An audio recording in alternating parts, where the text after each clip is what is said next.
Hoje falaremos sobre um dos grandes gênios da música ocidental, Johann Sebastian Bach, um compositor alemão que nasceu no ano de 1685 e faleceu no ano de 1750.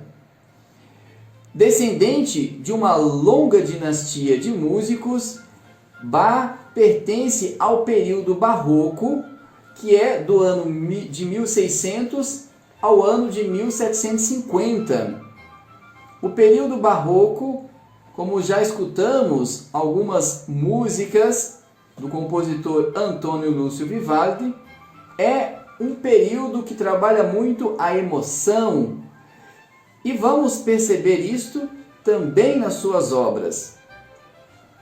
Mas um pouco sobre a sua vida. Bach, então, desde cedo recebeu de seu pai as lições sobre o violino, e um primo seu de segundo grau ensinava órgão. Foi então que ele cresceu nesse ambiente musical, e nós vamos perceber também a sua importância na música, pois o período barroco encerra no ano da sua morte. Handel, que também foi um compositor deste período, ainda viveu até o ano de 1759. Mas dada a importância de Bach, então o período barroco se encerra justamente no ano da sua morte. Bom, sobre a sua vida, nós temos muita coisa a dizer. Ele teve uma infância já difícil, perdeu a sua mãe com 9 anos e em menos de um ano também perdeu seu pai. Então, seu irmão primogênito foi quem então o acolheu e assim deu continuidade às suas lições de música. Bach sempre buscou trazer muita expressividade na sua música, melodias, mas também usou do contraponto, algo que a música então vai cada vez mais sendo um pouco diferente de outros compositores que nós escutamos dentro do período barroco. Falaremos então sobre algumas de suas composições que talvez nós já escutamos em algum outro momento. Bach, quando criança, se beneficiou de uma bolsa da igreja de São Miguel. Como cantor, ele então ingressou neste coral e ali recebeu, além da pensão, das instruções gratuitas, uma pequena mesada. Nos estatutos, então, como regra para a admissão dessas crianças, elas deveriam ser crianças de filhos de pessoas pobres, sem ter nada para viver, mas possuidores de uma bela voz. Bach, então, continua os seus estudos. Ele, então, tinha, além das aulas de música, aulas de religião, de retórica, de lógica, latim e grego. Ele, então, no ano de 1702, termina os seus estudos, e já no ano de 1703, ele então, impaciente para querer já trabalhar profissionalmente com música, ao invés de ingressar na universidade, ele então já inicia um trabalho como violinista numa pequena orquestra de câmara. Vamos então agora ver a sua trajetória mais profissional e também como compositor, já observando um pouco das suas composições e das suas obras. E aos 18 anos de idade, Bach então será contratado como organista, um posto que ele já almejava, mas que lhe servirá como uma valiosa experiência, como também para o seu próprio aperfeiçoamento e trabalho criativo. Bach deixou para a literatura deste instrumento obras arrebatadoras, como a tocata e fuga em Ré menor, que vamos então apreciar um pequeno trecho.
Bach também escreveu para outro instrumento de tecla, que é o cravo. No período barroco nós temos dois instrumentos de teclas, o órgão e o cravo. E Bach escreveu uma série de prelúdios e fugas que estão nesta obra, O Cravo Bem Temperado. Vamos então fazer uma pequena apreciação desta obra.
No ano de 1707, Bach é nomeado organista da igreja de São Brás.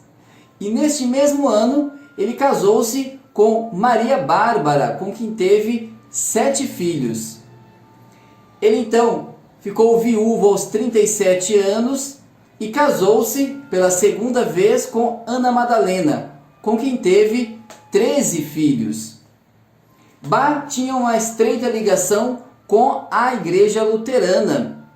Isso fez com que ele respeitasse as tradições musicais. Por isso ele nunca escreveu uma ópera, mas escreveu cantatas e oratórios. Uma de suas cantatas, muito conhecida, é Jesus, Alegria dos Homens. Vamos então relembrar um pequeno trecho.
Bach nos mostra de modo mais claro e abrangente o significado de conceitos como forma, construção, lógica, coerência, proporção.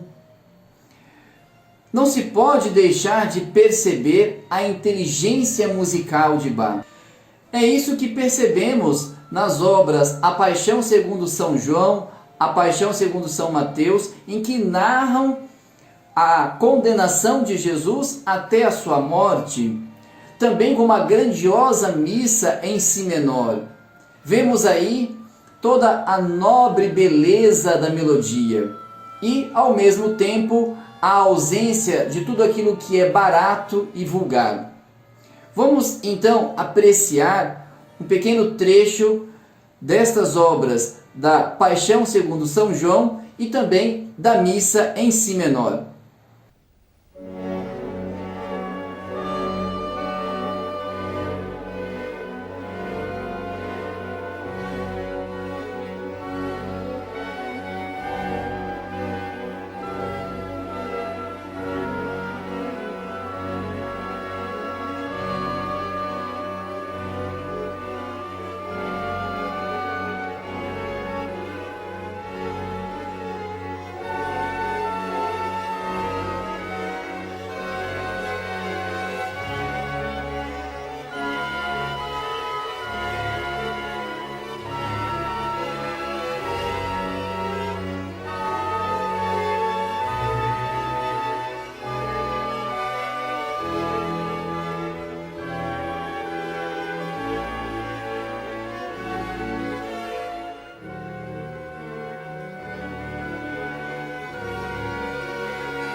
A partir de 1708 até 1717, Bach começou a desenvolver a sua técnica de composição. Logo então depois, ele entra em contato pela primeira vez com as partituras do compositor Antônio Lúcio Vivaldi. E assim então ele vai compor os seus 6 famosos concertos de Brandemburgo, onde vamos então analisar agora o seu segundo concerto, concerto número 2 de Brandemburgo, em Fá maior. Falando então sobre este concerto de Brandemburgo número 2, devemos entender como ele se situa na história da música. Ele é chamado como concerto grosso, barroco, porque ele tem um grupo de solistas que se opunham a outro grupo da orquestra, que são então os violinos, violas, violoncelo e o cravo. Este grupo de solistas, geralmente violino, flauta, oboé, como no caso desse concerto número 2, nós vamos ter 4 solistas, o violino, a flauta doce, o oboé e o trompete. É quase que um concerto para trompete, porque aparece muito o trompete nesse concerto número 2. Mas o concerto grosso barroco, ele vai dar origem ao concerto solo, que é como nós também ouvimos de Vivaldi, aonde nós temos uma solista tocando junto com a orquestra. No caso dos concertos de Brandemburgo, sempre então são um grupo de solistas contra a orquestra. Notem então que neste primeiro movimento, que é rápido, nós temos o violino toca e a orquestra responde.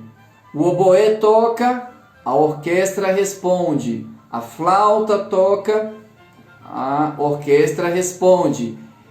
O trompete e depois a orquestra. Então, vamos ter neste primeiro movimento aparecendo muito bem cada instrumento solista. Vamos então fazer uma apreciação deste primeiro movimento do concerto de Brandemburgo em Fá maior.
Como podemos notar, Bach consegue então nesses concertos de Brandemburgo mostrar um virtuosismo dos instrumentistas. algo que exige muito dos solistas também para nessas apresentações muito estudo.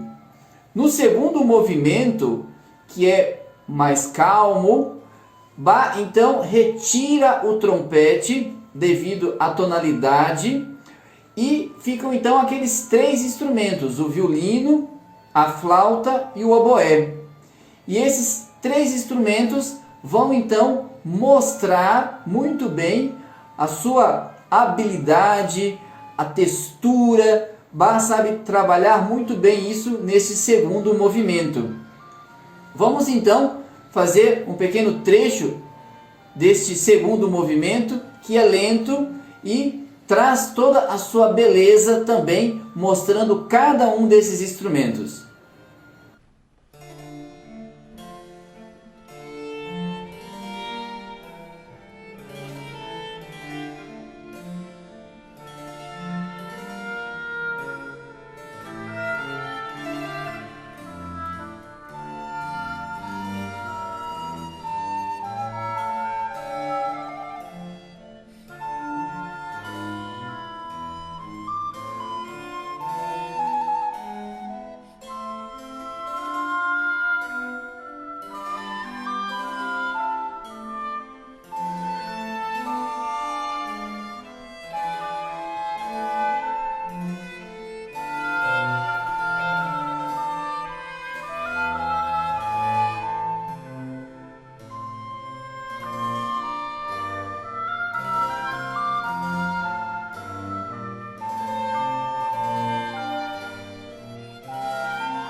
E neste último movimento, tudo se inverte, o trompete aparece com todo o seu esplendor e vemos a união da música alegre com o brilhantismo composicional de Bach, que encanta tanto os conhecedores como os amadores. Vamos então fazer a apreciação deste último movimento do Concerto de Brandemburgo número 2. E não se esqueçam, música é vida interior e quem tem vida interior jamais padecerá de solidão. Um grande abraço a todos!